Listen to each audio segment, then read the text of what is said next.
How are you this beautiful Tuesday afternoon? Like you, I'm excited to, have this interview and I can't wait to have it. It's such an amazing day and I'm excited already. Yay, she's here. We're going to be starting right away because she has like meetings she has to attend. So I won't be wasting too much of her time. We'll just go straight into speaking with my guest for today. She's gonna connect now. All right. Hello. Hi. How are you? It's so good to see you. So good to finally meet you. Amazing woman. Representing Nigeria fantastically well on the global scene. We're so proud of you. And I'm glad that I'm speaking with you. I rejoice with you. I celebrate you. And I wish you many more success in life. And thank you for doing us proud. I'm a fan of your work. I've followed your work now for 5 years, and I read all the work, every time on your page, and kind of just one thinking, oh, they probably don't really think about us Nigerian women in the world, but it's okay. Different women sharing. Thank you for all the work that you do. Thank you for always helping us find women from impossible places and really stories us because we need more of the stories. And I'm just so thrilled to be here. Same here. Same here. Thank you so much. That was so nice of you. Lovely words from you. Thank you. Okay, so I know you're having another meeting real soon, so I'm going to just get into it and then get it up. I'd like to start by reading your biography so the world can know who I'm speaking with. Okay. I'd like to take it from a bit, on the lengthy side, but I'll just start from here. Okay, my guest today is Dr. Adiola Adi. I think they call you Adi. Olubamiji. She's an Industry 4.0 expert, and she's one of the few who have indeed used the power of technology, specifically 3D printing, to navigate and thrive in the North American job market.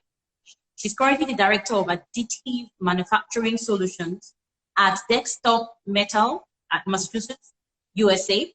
Prior to this, she co-led a multi-million-dollar new business 3D printing startup for Cummins, USA. She is the chief consultant at TechCentrics Limited, Canada and USA. She's the founder of STEM Hub Foundation Canada, and she sits on the board of several organizations such as Health and Science Innovations, Indiana, in USA, and Africa Hacks USA. In June 2017, Adiola received her PhD in biomedical engineering from the 113-year-old University of so this is like a tongue twister. let me try to call it. Saskatchewan. Did I get it? Yay! Saskatchewan, Canada, and made history as the first Black person to have received this PhD from the university. Her academic contributions have yielded several scholarly scientific publications, scientific conference presentations, and a TEDx talk. Some of the awards she has won include 2020 Canada's Top 100 Most Powerful Women, 2020 STEP, Science, Technology, Engineering, and Production Award, and this was by the American Manufacturing Institute. So I got that. She also received an award from RBC for Top 25 Canadian Immigrant 2020 and 2019 Influential Women in Manufacturing Award by Plotman Media, 2019 L'Oreal Paris Women of Work Canada, to mention a few. Ladies and gentlemen, a round of applause. Please put your hands together for Dr. Adiola Olubamiji. Yay! Welcome, welcome, welcome, welcome. So nice to have you. Okay, so let's just go straight into it because there's a whole lot to ask you about and for you to talk about. So let's just get straight. So we have a way we start, and starting means we like to take it back. So we always say, how was growing up like for you? and how has it helped to influence where you are today? Okay, so thank you very much for that very warm introduction. Something that I believe greatly in is that people can't be what they can't see. At a very young age, I grew up in Okola, Ibadan, Nigeria, and both of my parents, of course, they didn't have children, and we were relatively poor. So my mom is very hardworking. So I saw her waking up very early at 3 a.m. every day, and she'd go to Shasha Market where she would buy wares that she sells. So my mom used to sell pepper and dry groceries. So I saw her going from one Shasha Market to Bodija Market, literally twice or 3 times a week. And because of the fact that a very, she was, I call her the lioness. She just believed in working hard, never asking any for money or anything, despite the fact that she was sometimes, you know, in a situation that is tough, she just kept going. And how my father supported her was just very encouraging. I grew up in a home where doing the house chores, taking care of the kids was something my father was open to doing. And yes, on our streets, there were prostitutes, there were people smoking Indian hemp, there were crazy stuff happening. But on the wall of our living room, my uncles, two of them, I saw their pictures on the wall of our living room. One of them is a professor of nuclear physics, was one of the pioneers of atomic bomb. And the other one was a Sorry. Sorry. Did you say he was one of the atomic? Can you say that again? So my uncle is one of the pioneers of atomic, and he's a Nigerian, right? So, really? Yes. Wow. They were living in the US, both of them. And their pictures was on the wall of our living room. So every time when I talk to my dad about my passion for education, he would encourage me and say, hey, look at it, because we grew up in a poor neighborhood in Ondo State together. The parents didn't go to school as well, but they were able to fight for education. And in the end, were able to move to the US, and they were like doing great stuff. So at a very young age, I knew that I could use education as my compass to navigate the world. That it didn't really matter that we didn't have money. That if my uncle do it, I will do it. And I knew that education will be my only way of escape of not replicating poverty. And I knew that I didn't want to be like my parents. I want to not be able to take care of my children. I hawked pepper already at age 9 because anytime they send us back home from school because we couldn't pay tuition, my mom would put the pepper on our head. We go and sell, we get the money, we go and pay our tuition, right? So I knew that I didn't want my children to go through that. So I needed to focus on something that would get me out of poverty. And for me, it was education. So education was a do or die affair. I'd wake up I'd hawk pepper from like 3 p.m. until 7. Everybody will go to bed around 9. I'll be home from that 9 until 1:30 a.m. That was my routine. Whether there's light or there's electricity, I'll use atuka, lantern, whatever I can find. I was young, but I knew that it was gonna take me somewhere. Yeah, in the beginning, you know, my mom sometimes would say, "You finish up kerosene from waking up and reading. What are we gonna use for book?" She would still scold me on top of it, but I kept going. I started seeing results. I started seeing that, okay, I was leading my class. And then I started seeing teachers speaking to me and say, hey, this girl is going. So it was tough growing up in a neighborhood where young girls who were 15 sleeping with older men, and they were wearing all the fine clothes, and I didn't have any of those. And I grew up knowing that I was a child, that my parents already had 4 kids. They didn't want to have any kid again. Then I came. All my life, I was told, you find yourself. You weren't expected to be here. So I was that child can't cause for our parents because I was actually not wanted. I came on my own. So I knew that I had to not raise my voice. I had to not be heard. And I had to stay in one corner and be silent because I was not really wanted. But I felt like if I get education and get out of here, I won't cause problems for my parents.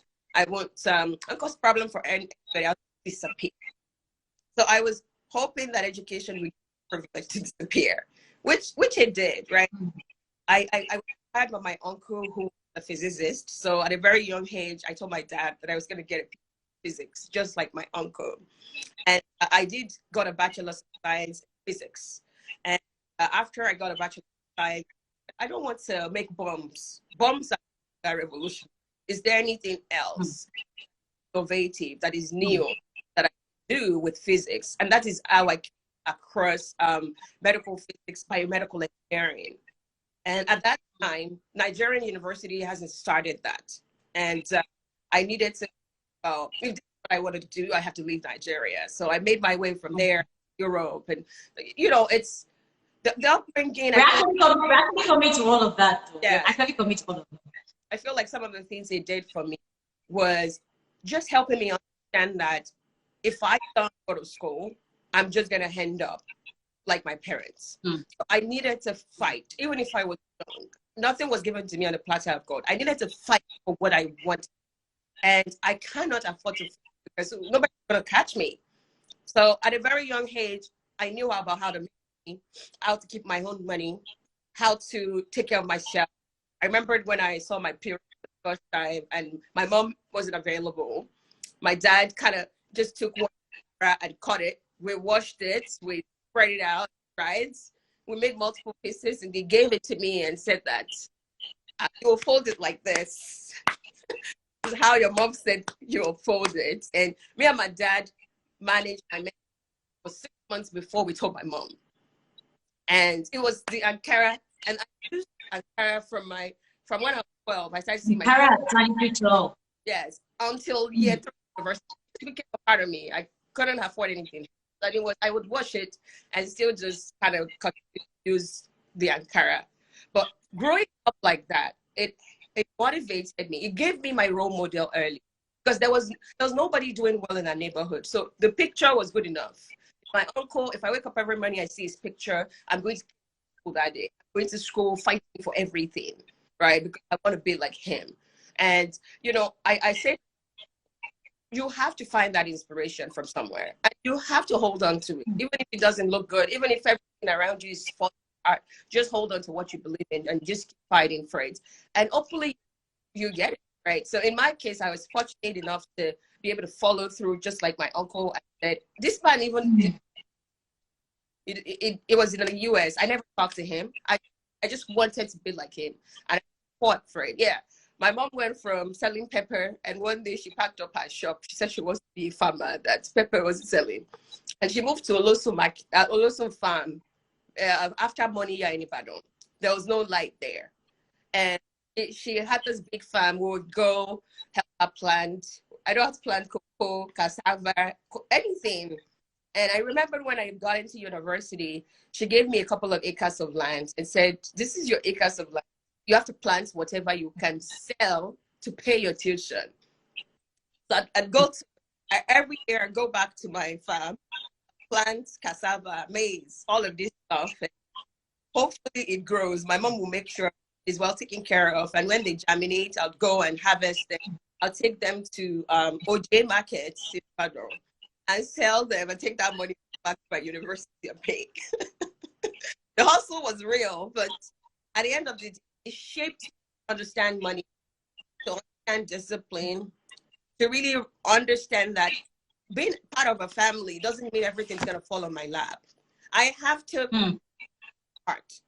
And your parents will have, they don't. And it's okay. You still have to love them. But they're counting on you to be better version of them. They are working hard so that you can have, even if they don't have to give it to you. That's their aim. And the opportunity I get, I just try to maximize it, make sure that there's something that comes out of it. Brilliant. You're so inspiring. I was looking at you and I'm like, wow. So let's talk about you studying physics and everyone thinking and talking. So physics, when I saw that, I mean, physics is not an easy subject. It's not a subject that you can just even jump at and say you want to study, even as a guy, not talk of a lady. So I'm trying to think and I'm like, okay, so what's the, why the mockery? There was no, because I mean, this is something that they cannot do. I'm not a science student. I'm art, pure art. You know what I mean? So I said I was going to ask you, what did you think that they misunderstood in understanding that you wanted to study physics or you were studying physics? What was there to talk about? So, you know, growing up in Nigeria, people thought basic science, like biology, chemistry, that if you end up in such roles, you would end up becoming teachers. You'll not be successful, and you're just not going to be the cool kid of innovation. So people really respect those studying engineering. They respected those people studying computer science and all sorts. But when you're in basic science, the future, and that is becoming a teacher. That you'll probably for. What I didn't know is that basic science gives you the foundation to be anything. So as a physicist, I could change and become a mechanical engineer. I could go and do anything. I could do it. I could do multiple things. But back home, the norm was you'll be a teacher, you'll be poor. Everybody carried that with them. They carried that with them, and when they're looking at you and wondering what are you going to become. And my uncle was a professor, right? So it also kind of make them correct that I'll be a teacher, or maybe I'll be an innovator. My uncle was a researcher as well, so I felt like, okay, well, this is what I wanted to be like him. So it was a teacher. I wasn't poor. If that's what I want to do with my life, then that's good enough. But I thought that mockery. Some of when you're friends, the ones who are studying computer science, they just felt like their life was. The one in engineering, they just felt like they're gonna get up with you. But where are you gonna get a job? But what they didn't realize that opens the door for multiple opportunities around the world for you. It opened up doors, but you don't know what they could imagine. I am happy I made that decision, right? But in the beginning, you didn't know where you're going. If I didn't have a role model or somebody that I was trying to model my life like, and people keep saying that to me, it is enough to demoralize you, cause you low self-esteem, make you feel like you're not good enough, make you feel like you should just kind of not talk when others discuss it. And physics was so tough, right? It wasn't like a easy subject to kind of take on. But I knew where I was going. So whatever anybody was saying wasn't really something that affected me. I just look at them how they don't get it. And it was right. And I'm happy that path, because with physics, multiple doors open, biomedical engineering to material science, many things that I probably don't use in my work right now, but I am, right? And I could deploy, and I'm happy I literally passed through physics. Awesome. So let's talk about the time you were frying the gari on large scale and paying for your university education. But every time you're frying the gari, what was coming through your mind? What were you? So let me not get into your mind. Let me just ask. What was going through your mind those moments when you were going to that, joining your, knowing that your school is going to get? What was going through your mind through those times? First of all, I didn't want any of my friends to know I was frying gari in school, right? So I would just go home. I would just say going home. So I'm going home means I'll go to Ibadan, and then I'll go to Olosun when there's no nothing, and go and stay there for like a week and fry my gari. And I had some brews. They're all gone. I still have a little. So when you fry gari, you use your hands, right? So I'd hire people and I would join those marks. It leaves some marks here as you fry. It leaves them on my tongue. And I remember that every time so those marks stayed there for a couple of years. Every time I see marks, I remember how I paid my tuition. And that was the biggest motivation I needed. If I suffered like this again, nobody is coming out in this class. It has to be me. So to do that fueled my passion and my fight for quality education, my fight for being the best at anything. I go back to school like it's a war. Like nobody can beat me today because you didn't suffer like me. I didn't know how others were getting their money, but I understand that my method of getting my money to pay my tuition is one of the hardest any child can be subjected to. So if I'm subjected to that, I better have good return on investment. I better be best. Yes, it was what goes through my mind. What goes through my mind sometimes is pride. The pride of the fact that nobody gave me this money myself. yeah, my mom gave me the land. She helped me make sure my stuff. I felt like it was a training. It was a training on how to be independent, how to be self-sufficient, how to make your own money, how to manage your life yourself. What if you don't have a mother? So at a very young age, I became so independent. I was proud of myself. Like when I go and we make this money, sometimes, you know, I have different things that I planted. I fried gari, I planted oranges, I planted things, and I'd look at myself, make my money after I sell my gari market or what is this? Orita Mary, I'd go to those two. My money and I know this is my money. Right. So when I go to school, I'm honoring it. I'm making sure I'm planning everything. My tuition get paid. I pay my everything. It's just so planned because it's not like it was a lot and it can be squandered easily. So I feel like that every time that happened, every time I go back, I remember who I am. I remember the daughter of who I am, a lioness, a fighter, a leader, a woman who can't be put in a corner.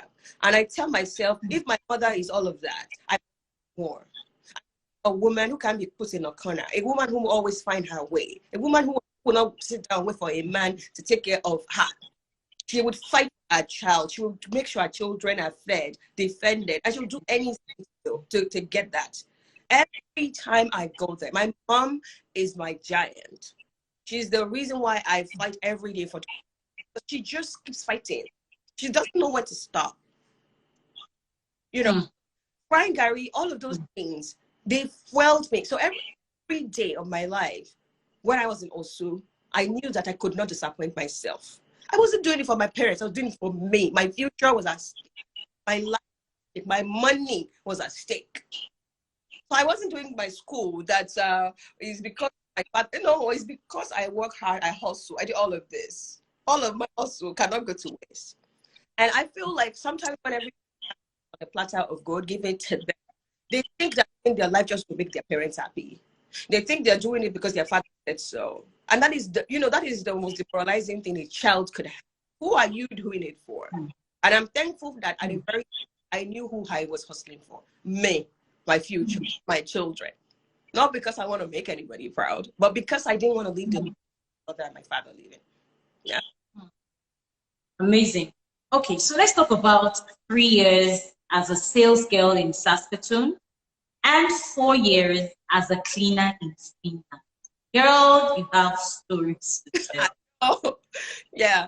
I'm going to sit down. That's 7 years. Yeah. Please break it down. Let me just write a book and just let's publish. Let's make exactly. I was going to tell you that you should do a book. You should. So after my bachelor's, I moved. Like I said, biomedical wasn't taking off Nigeria yet. So I left Nigeria. I got free tuition school in Finland. First, I went to Finland first for a bachelor's. I went to study information technology with a major in embedded systems. So because I thought my Nigerian university degree was useless and it wasn't validated abroad. So on getting there during my first year in that program, I realized, oh, my bachelor's was worth a lot. So I crossed to master's in a very good school. During those periods, I was 700 euros. I was going to this country. I didn't have scholarship. It's just free. That means I don't have accommodation. I don't have anything. And then I only had 700 euros. And on their website, that school, there's 500 euros to survive monthly. And I only had 700 euros. I speak that language. And I just said, if I perish, I perish. Let's go. So I went, and on getting there, I didn't have accommodation booked. At the train station where I was going to take the train to the city my school was located, I found 2 Nigerians. They were the first Nigerians I would see. From the airport, everywhere, there was nobody that looked like me. All the things were written in another language. So I didn't even understand. But I saw the guys. I felt like they were Nigerians. When I moved closer, they were speaking Yoruba. I just immediately went on my knees. I started begging, I need help. And then they asked me up. And I explained that I don't have accommodation. I need your help. And luckily, one of them had connection in that. So from not knowing anybody, I got to that city, Kuopio. Somebody was waiting for me. Somebody helped me. They gave me food. They make sure cleaning job. And that cleaning job was my saving grace. Because without that cleaning job, 700 euros was going to only take care of me for 1 month. And the person who was going to house me was only going to house me for 1 month. So I was housed for 1 month, and then I got my home place. I only paid for 1 month. So by the time I paid, just begging God, I need a job. And luckily, another Nigerian hooked me up. Getting a cleaning job at that point in Finland, it was like hitting a jackpot because I needed to survive. So I went from that to another school and continued my cleaning job stuff because that's the only way I could be able. Yeah, tuition was covered, but I have to pay rent, I have to eat, I have to do all the things you do abroad monthly. And the cleaning job was my saving. So when I went, the whole thing was hard, right? My schedule was, I had cleaning job from 5 a.m. to 7:30 in the morning. I'd ride my bicycle to my cleaning job. And from my job, I'll quickly wear clothes. Class starts at 8. 8 to 4:30 every day. After 4:30, I'll take my bike and another cleaning job. 5 o'clock to 10 o'clock p.m. every night. That was it. The routine every day. And my second clinic job was 45 minutes bike ride. So sometimes in the snow, I'm pedaling my bike like this, going home. After working for 5, doing your last step like this, cleaning everywhere. I'll get home at 11, I'll eat, I'll try to study for an hour or two, sleep for 3 hours, again, or by 4 o'clock I'm awake. I have to wash the dishes, make sure everything is clean before I go. Because, hey, cleaning job is 5. I have to leave home by only God knows, sometimes 4:15, sometimes 4:40, something depending, right? So that was my routine, like that, daily. And I feel like the more suffering actually brings out that side, right? In my class then, I was the first to graduate. You could beat me to that. And I went to language school in Finland, hoping that if I could speak the language, I'd get a professional job because I did very well in my. I stayed after for a year. I didn't get a job. So I thought, okay, gotta move to the country because if I've done all of this, you've worked this hard, you came out top of your class, you finished on time, you've now learned the language, you can't get a job. You need to leave. So I started applying. I did over 100 applications, and then University of Saskatchewan finally gave me scholarship. Then I moved to Canada, and it was like, yes, finally, God done it. And I remember when I landed in Canada at the airport, I said, "This is the land flowing with milk, and I've come to possess it." That's it. I was so excited to be able to come to speak English, and I felt like I could really live here, and that my hard work is going to pay off.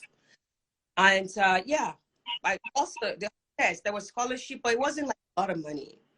The scholarship only covered my tuition, pay my rent. Am I not going to eat? So hustle continue. As somebody who has all her life hustled, getting a job as a sales girl was not a big deal. And I thought how to do my makeup, so I got a job at Sephora, and I started really doing that. So I worked at Sephora for 3 years as a sales girl when I was and I was really very with my career roadmap. I knew that Industry 4.0, it was the future of work. You know, we've had 1.0, 2.0, 3.0, and in 2011, they announced in 2.0 and talk about different technologies, artificial intelligence, blockchain training. So I knew that I needed to plant myself into one of these technologies. So I decided to route my PhD into 3D printing. That if I had like this, it has to make sense in the hand. I want to be a technology. I remembered the promise I made myself. My uncle was a pioneer. I have to be able to pioneer. So I routed myself printing because it was just getting started in a larger scale at that point in 2011 when they announced Industry 4.0 in January. And yes, I knew the software was going on, but I had my eyes on the prize. If I could get this degree, following the path, and I'd be able to land a good job. So yes, 3 years in Finland and in Canada, I was a sales girl, but it was better. I had a car. And so I was managing in one basement. And I remembered, every time I come out of that basement, I say, oh, I'm out of my dungeon. I'm going to school. And when I look back now, it's just surreal that everything changed. And I want to say this to students or anyone who is here, who is listening here. You are going through this right now. You can't lose yourself in the process. You have to find your way out. What is it that you can use as your way? For me, it was 3D printing. The PhD that I started at university was focusing on biomechanics. It wasn't 3D printing. 9 months later, I realized that's not going to take me to the top. I went to my professor. I said, I want to leave. I went to another professor and said, this is where I belong. He looks at my transcripts. So I canceled my first start of my PhD after 9 months. That man told me if I leave, it was going to cancel my scholarship. I told him it's okay. I went into another group. The new group, the professor said, I can't give you funding now until you prove yourself. So I spent 3 months in the limbo, having funding, because I wanted to cross the 3D print. But I knew 3D printing was the future. And I wasn't having it another way. I wasn't going to say because I had a funding for that other one, I was going to stay there. I did not. I crossed over without funding, and I put my price. And 3 months later, I had funding. But guess what? The new funding is not as good as old funding. And that is where I had to do it. If I stayed with my previous professor, I wouldn't need the cleaning job because the money was. But the 3D printing career, the money was smaller. But I knew that if I endure that, I knew I was going to blow. Let me just put it like that.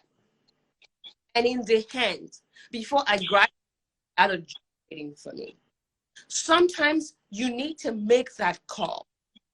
In the beginning, it may not be good enough. When I look at how much I make now, all I have accrued it because I studied printing. It was well worth it that my funding was cut, that my funding was reduced. It was worth it. Best decision of my career. Comfort zone is your enemy. Easy is your enemy. Sometimes you need to make that call. You need to know the hand in it. Why do you want to make that call? Because you know it's going to pay off. Mine paid because I made that call strategic. Thinking about business, thinking about where the world is going, thinking about me wanting to be at the front of it is not going to be easy. I could have taken the out, just stay with my old professor, better money, never do anything. Right. I did not. I was ready for me not to have funding at 3D printing. What you believe in, but calculated. Do it. Stick to it. Brilliant. Okay. Being the first Black person to obtain a PhD in biomedical engineering from the University of Saskatchewan, what did that mean to you? When you were on the ground of celebration and everything, what hit you? How did you feel? And then what was that experience like? I mean, so what did it all sum up to mean to you at that moment when you were converted? So it was a full circle moment for me because first of all, I said I wanted a PhD. I wanted to be like my uncle. My PhD was in biomedical. My major was physics, right? So I got that PhD. Right. It was a full circle moment. I came out working on that and remembering the promise I made to my father that I wanted to get a PhD. And my father came from a family of educators. He has all these people. They're all professors. They're all like very learned. So when I got my PhD, I called my father. I said, let nobody from today disrespect you. Let nobody from today look down on you. From today, you have a seat at the table in your family. I gave you that permission from today. Because it meant so much to me that, you know, knowing that nobody really recognized my father in his family because he was not like well-to-do, the kind of agrees they had. I did it for him, hands down. Now let's talk about being the first. I actually didn't know I was the first for so long. I just knew that nobody looked like me. I'm here to do what I came here to do. And when that happened, I looked back and I said, well, we've raised that ceiling. Oh yeah, because biomedical was so new. When I was doing it, when I'm talking to Black people, they say, what is that? What are you going to do with it? Why biomedical? Why not petroleum? Why not? And I would tell them, biomedical is for those people who can see the future. I'm one of them. People would laugh. And those people were telling me to cross over to mechanical, to cross over petroleum. Now they know what I mean. Because with 3D print, we are on top. We are the people who needs. Petroleum has crashed. We are here. So I told them that biomedical is for people who could see the future. Did I got discouraged by Africans? Absolutely. Why? Because we are always playing safe. Africans do traditionally know how it's going to end. If nobody has tried it, they don't want to go in that path. Where the world is going today, you cannot play. The technologies that will drive 30 years from now, they have not been created. So it cannot be safe. You have to be ready to learn something new, to be a critical thinker. That was me. So when I did that, I felt like at least encourage other Black people to understand that the future of work is going to have new innovative technologies that we weren't familiar with yesterday. Maybe this will encourage another parent who is telling their child, you have to be a doctor, you have to be a mechanical engineer, that there could be something else and be the next Elon Musk. That it is possible with all these new technologies. Being the first Black wasn't a big thing, like being able to fulfill my promise to myself that I wanted a PhD when I was a kid. Being able to show my father that something to carry his name on, publications that, wherever he is, his name is going to be, a name that's not going to appear. That means so much to me. It means so much to my family that name, Olubamiji, disappear. It's going to be on the map. The world's going to recognize it. Somebody's going to know that name. And that to me was the big story online in 2017. And they just literally Punch newspaper, CBC News, everybody carried the news. And I felt like at that point, what that did for me was why my career took off. I asked myself, and then what? What's now? What's next? I've gotten what you said you wanted. What are you going to do with it? So in 2017, I made a career roadmap, a 5-year career roadmap, and told myself, by the end of this 5 years, I have to be a director. Done. I have to be working for one of the most innovative companies in the world. I have my own consulting company, and I have to be in 5 years. I don't know how it's going to happen, but it's going to happen. I put the roadmap together. And my uncle did all of the good stuff he did in the US. So I told myself, I'm going to have to move to the US now.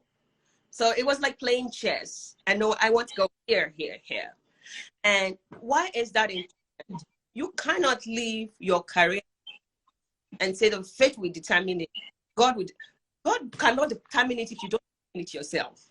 You need to sit down and really put together your career roadmap, your career plan, and work to fulfill it. If you leave it to one manager, if you leave it to one company, you are going nowhere. 2017 gave me visibility that challenged me. It challenged me. I didn't want to have a better yesterday. I asked myself, in 5 years, will people still have something that they want to congratulate for? People were telling me, you're my doctor's model, you're everybody's role model. In 5 years, will I still be? I didn't want to be a PhD holder whose life wasn't going right, or who is just older with no good life. I didn't want to just speak English. I didn't want to just publish papers. Together that roadmap. I found the right And I was ready to say, you know what? The world is waiting for me to deploy innovation, to be a leader, printing, and really get a return on my investment completely. And I'm thankful God that in the end, I think it paid off. But yeah, I have done a lot of first after that. First Black person. Being the first, I was the one who trailblazed 3D printing for Cummins. Yeah. In my current company, I'm the first Black executive from Canada. I was coming there. Everything I was coming there because I was going to ask you, how did you join Additive Manufacturing Solutions at this company? How did you join? How did you rise? What was the process like and everything? So if you could just summarize that first. Okay. So I feel like I'm a Christian, so all things work together for good for those that love God. Yes, ma'am. I'm a person who believes that in our career, there's a point for skills acquisition. There's a point for influence acquisition. So 2.5 years ago, I transitioned from collecting skills to collecting influence. I said, I've had enough skills for days. Now, if I don't have influence, I'm not going to reap the fruit of my skills. And saying this to Africa, that skills will take you far. Influence will take you further. Because somebody must be sitting at the right table and put your name down, a person with a ton of skills who could do the job. When I relocated finally to the US about 2.5 years ago, I told myself, I don't have a Harvard degree. I don't have any American degree. I need a bag of influence because I already have tons of skills and I'm not going back to any, I don't want any certification. That's not what I need. I now did a roadmap for influence. I started at conferences, so be known as a printing subject matter expert beyond the company I work for. So I started going to different conferences that are focusing on 3D printing. I know my stuff. I need a platform. So in the process, when I go to this conference, so there was a conference I went to about 18 months ago, and one company was doing presentation about a 3D printing new technology they developed. I raised my hand, they gave me a mic. I asked a very hard question. The company didn't have an answer. And people were like, who is this? Before the end of the presentation, I asked another question. They didn't have an answer. That was the beginning of my superstardom. Immediately, everybody wants my business card. They want to know if I'm an editor, but they want to know what. Oh. So a lot of people followed me on social media. When you go to conferences, first of all, you need to understand how do you want to put your influence bag, and who are you targeting? For me, my target were 3D printing experts like myself, and that is my beginning. And from there, people would invite me to come and sit on panel. People would invite me to come and feature and stuff. And I internally winning my company too, because I was trailblazing the technology for them. So noise keep, going like that. So from those noise, coincidentally, in that room where I asked that question, people from this company that I worked with, they were there. Wow. The CEO of my current company was there. And he was like, who's that girl? Please get her to come and work in my company right now. Other people from that company, other directors were there. So after the old stuff, nobody contacted me. And because the influence keep growing, people follow me on LinkedIn.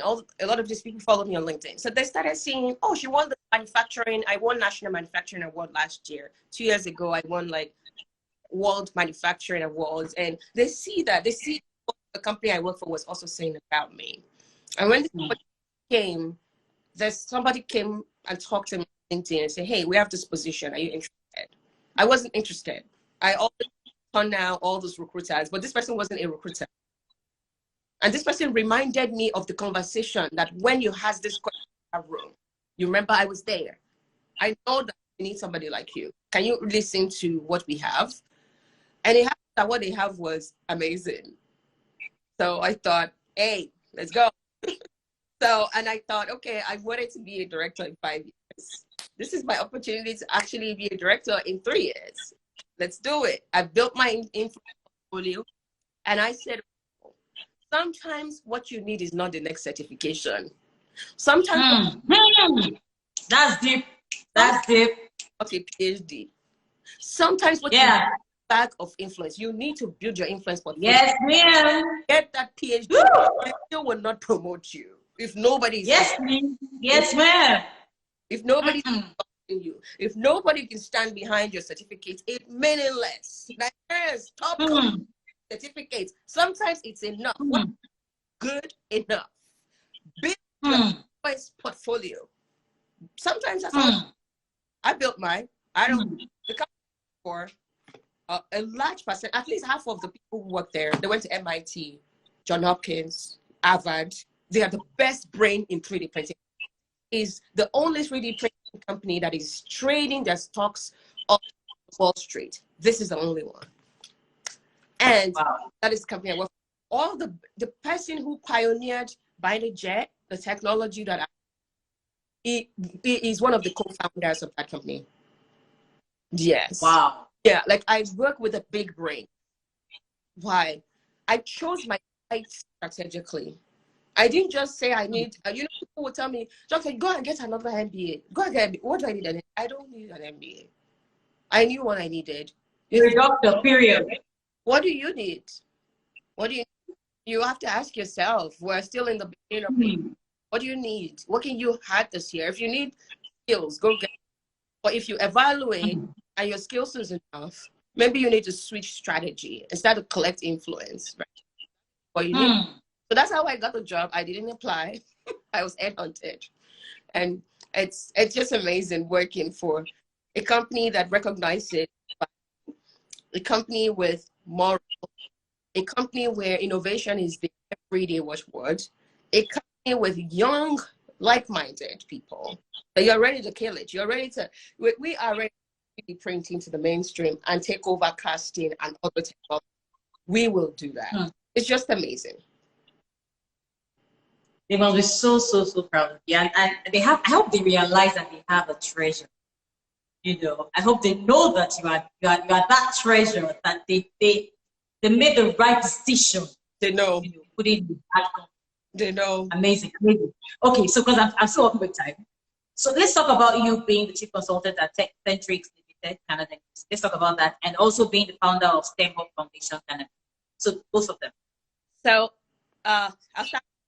When I graduated in, I had parents, I had young people, older people coming to me and saying, we need more like you. We need our children to connect to more remote communities. So at that time, I was living in Ontario, close to Toronto.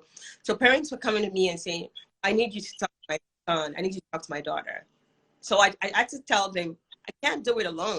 So I decided I was going to just register a profit organization, get like-minded Black together, and we will regularly go to communities and help youths, professionals who need help, and just help our community give back. So that's why it's a hub. So it's a hub of like-minded people like yourself who came together and say, we want to give back, we want to raise giants who are going to be stronger than us, who are going to be powerful than us, who look like us. And we want, because people cannot be what they can be.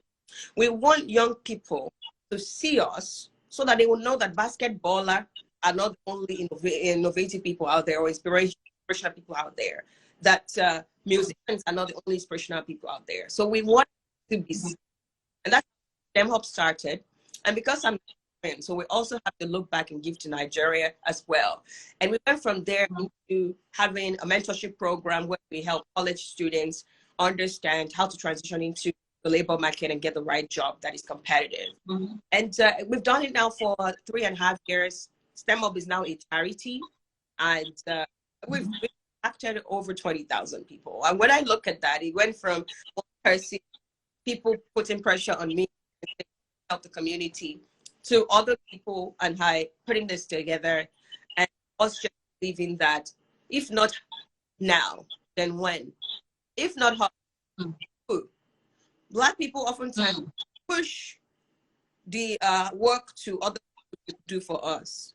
We want white people to found our foundation to come and help us. We were tired of that. We felt like take responsibility for our community. We don't need to be waiting for white people to save us. We need to take responsibility. We need to go in and help our community. We can be the owners of those foundations, and we can be the ones supporting people who look like us if we really want to be like us. And I want to admonish you, if you're a leader, you're on this call today.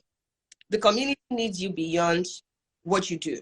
You're not just created to come and be one and just eat and close your door and say it's you and your children.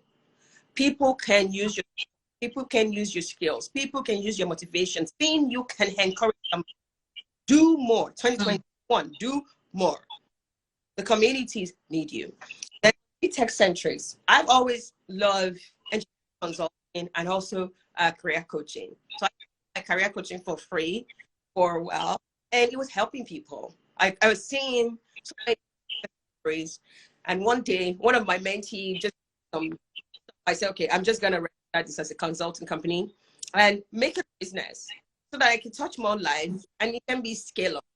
So I founded Tech-centrics in Canada when I was there, helping people, getting things up to speed, and making sure that we were able to bring more Black people into Nigerians. We're able to get people when they graduate from school, they're not just graduating and wondering, what am I supposed to do with my life? Before they graduate, we help them understand the market so they can get in and get good jobs. And people relocate to Canada. They just don't come and sit down and somebody's telling them, go and do media job. Before they get to Canada, we understand the market. So they know how to compete. They know how to compete. They know how much they should be paid so that they don't get lowballed. So that is how Tech-centric started. And also what I was, I registered here as a company, and it serves North America as a whole, but I just kind of see that the formula works for Europe because I used to live in Europe, and recently some of my clients have been from Australia, and the formula is working. So I feel like career mapping, understanding career strategy is universal. It's working for people in Nigeria that are on my mentorship program. It's working for those in Canada and the US like Jackpot. Yesterday, somebody relocated to Canada and sent me a text in the morning. Lunchtime, somebody sent me a message and said, offer has arrived. Offer $75,000. Young guy. Wow. Evening, somebody sent me a letter. Admission has arrived. This girl, I work with her. Last Thanksgiving, told me, doctor, next Thanksgiving, we are spending it together in your house. Last night, she sent me admission. She has gotten admission to Buffalo University. She's moving to the US for her PhD. Wow. That's the kind of life I want to live. A life that is not just me alone. A life that carries many with me. We are going up together. Because if I do it, I want to do it. I want to take you with me. If I'm winning up there, it is lonely. You are working alone. And I founded Tech-centrics because my passion is get more Black people into successful areas because it's possible. What I just said right now, I promise you, I will post the receipts today. I'll post those snapshots of offer has arrived, what's on 5K. I'll post that girl that's going to Buffalo. I'll post the first one, I arrived to Canada. I'll post the 3. One day. And last night I was telling my husband, I said, this is the life I want to live. The life that is not selfish. We can live in this big house, it's just us, right? But the life that impacts others. The life that makes it for others.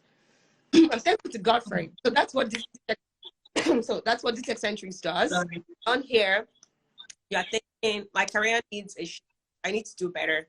Come talk to me. I want to move abroad. Come talk to me. Let's figure it out. I know I have good grades. I want scholarship. Let's figure it out. The person coming to Buffalo University, you know what she does? Dancing. Yoruba language dancing. We got her full funding PhD. So there is nothing you cannot monetize. There is nothing that is, and you know what? She's just dancing. You know how ridiculous they would think she is in Nigeria?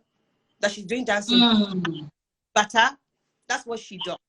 Full funding. Wow. Yes. And I tell people, Wow. don't let anybody look down on your hustle. People had looked down my Yes, ma'am. People have told me about medical, what I do that. I'm doing great stuff with it. This girl is going to do great stuff with dancing. How you package what you have is what value you bring to the table. There is value waiting to be unlocked. Don't let anybody do what they believe in. It's okay if you don't look like, it's okay if you're weird to them. There is value in you. All my life, I've been the weird kid nobody understands. Today, I can pride of my parent. They wake up every day. The child that they didn't want that came. That child that they felt like we already had 4. The child that the cornerstone has become the pillar stone. I feel like blessed in talks, but I'm telling myself, Kevin, this is an official program. Take it easy. Don't speak in talks. Don't speak in talks. You're just eating all the right notes. Okay, I'm listening, putting myself together. Wow. You are truly an amazing person. You know? You're extremely amazing. And you're quite deep. I like people who are deep. Just get like it. Okay, I'm looking at the time, and I have to honor my word, because I mean, you said you had to get it by 3. But you won't leave without asking this question. This is the final. Okay, so already having an Abuja moment. They are saying I have to bring you back. I just already say amen. We'll work on that. But before you leave, I loved what you wrote here, and I'm going to read it out, and I wanted to break it down. You said, the girl got engaged 3 times and couldn't get to understand why none worked. I'd like to conclude it by saying, is now in a happy place because of the relationship that she is in. Now, my question for you is, I mean, they're distracting you. Let them know you're leaving shortly. They shouldn't worry. I'm rounding up already. The question I want to ask you is, despite going through those moments of heartbreak 3 times, 3, you're in a place of peace. I know I was watching your, maybe you know I did that. I was watching your story, your Insta story, when you did the makeup for the shoot and everything. And I remember you said, oh, it's Valentine. You know, you have to look nice for your husband. I'm like, whoa. How do we marry the fact that you had 3 heartbreaks? You had 3 relationships that didn't work. And now you're in a happy place. It's Valentine, you know, Valentine's season. So let's end on that note to encourage perhaps somebody who's also experienced heartbreaks, or going through something, to let them understand that, you know, there's hope. Okay. Hold on. So what I want to say to anybody going through stuff is that your time is going to come. Your time is coming. Wait for it. The right person love you the way you are, how weird you are, honor you, understand you, and will not leave. It will take a while, but the person is coming. I have to go. I know, because it's supposed to be 3 o'clock on the dot. Yeah. Oh, this is so hard. Thank you. Thank you. I love you. I'm sure you know that already. I love you. Thank you for being a gift. We love you and it celebrates you. We'll talk real soon. She has to go, guys. Love you. Bye.